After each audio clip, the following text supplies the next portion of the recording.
नमस्कार जय जगन्नाथ। आज आम आसीचु जगन्नाथ मंदिर। ये मंदिरटी प्राय 300-350 वर्ष तलर पुराणा मंदिर। यार मुंडी मारी पुंडकी दास गुरु थे पंचसखा। तो आम आज आसचु जगन्नाथ मंदिर ता विषय बहुत किसी शुणा। प्रथम देखीद मंदिरटी।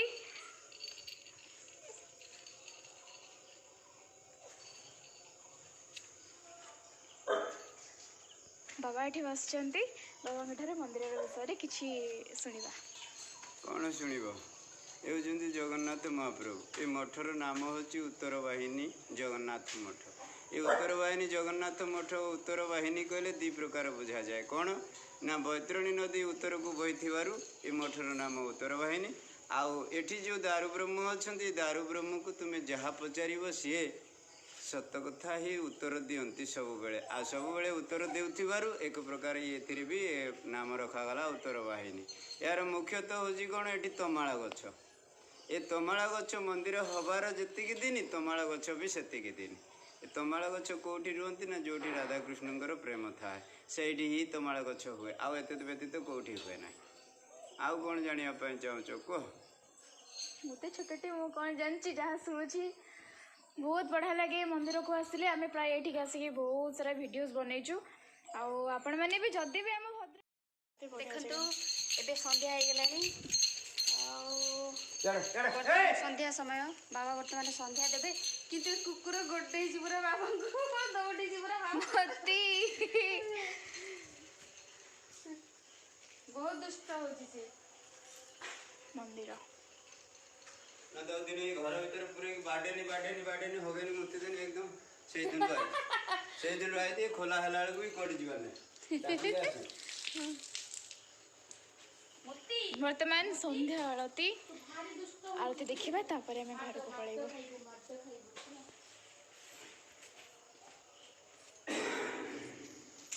जगह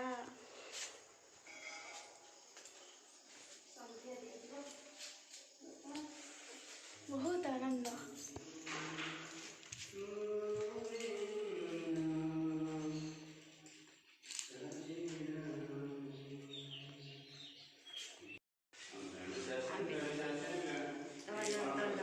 आज लेट ना सी पूरा आगे बाहर पड़ी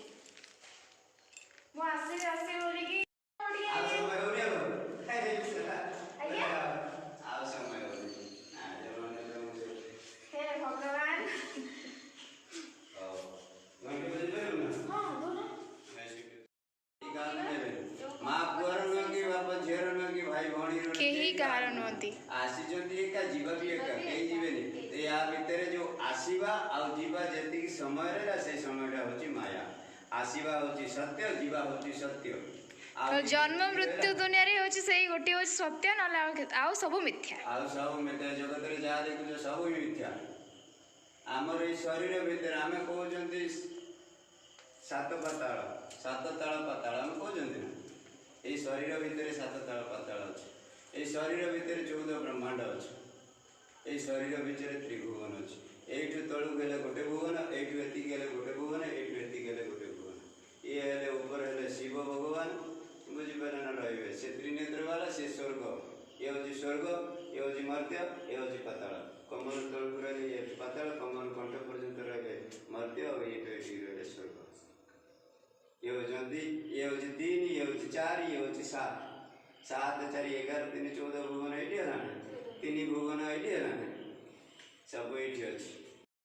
शुणिया को चाहना जाना को चाहना केवल जहाँ शारीरिक तत्व विषय यदि जड़े बुझी जाए सी कौन सी देवदेवी को पूजा कर निज शरीर को ही पूजा कर गोटे ता पाखे अच्छे 7:30 बजे जो पशा भितर गोटे पुणी गाधे प्रबल जगह मुझा मागी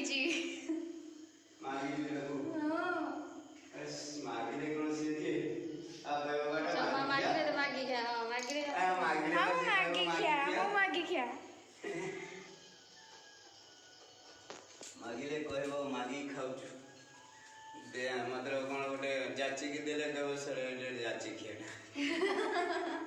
ଏତେ ପ୍ରକାର ତାର ଅଛି ତେଣୁକରି ସେ କ'ଣ କହେ ଆଚ୍ଛା ତୁମେ ଜଗନ୍ନାଥ ମନ୍ଦିର ବହୁତ ଆଡ଼େ ଯାଇଛ ପୁରୀ ବି ଯାଇଛ ବହୁତ ଆଡ଼େ ଯାଇଛ ତାର ହାତ ଗୋଡ଼ ଅଛି ନା ନାହିଁ କାହିଁକି ଆଉ ଯାହା ଅଛି ନ ଅଛି ତ ମୁଣ୍ଡ ଅଛି ବାଳ ନାହିଁ କାନ ନାହିଁ ଆଖି ଅଛି ପତା ନାହିଁ ବୁଝିପାରିଲ ନା ଏସବୁ କାହିଁକି ତାର ଅଛି ନା କାହାଣୀ ସବୁ ତାକୁ ଥରେ ବସିକି ବୁଝ ଜଗନ୍ନାଥ ଆମେ କେତେବେଳେ ଆସିବୁ କହିଲେ ଆମେ ଆସିବୁ ଯେତେବେଳେ ଚାହିଁବ ସେତେବେଳେ ଆସିବ ଜଗନ୍ନାଥ ଚାରି ଅକ୍ଷରର ନାମ ଅଛି ତାର ମାନେ ବି ଅଛି ଜରେ କ'ଣ ଗରେ କ'ଣ ନରେ କ'ଣ ଥରେ କ'ଣ ଏସବୁ ତାର ମାନେ ଅଛି ତାକୁ ଥରେ ବୁଝ ପଚାରିବ ହାତ ଗୋଡ଼ କାହିଁ ଖଣ୍ଡିଆ ତେଣୁ ବ୍ରାହ୍ମଣକୁ ଆମେ ପଚାରିଲେ ସେ ଆମକୁ ଓଲଟା ସେଟା ବୁଝିବେ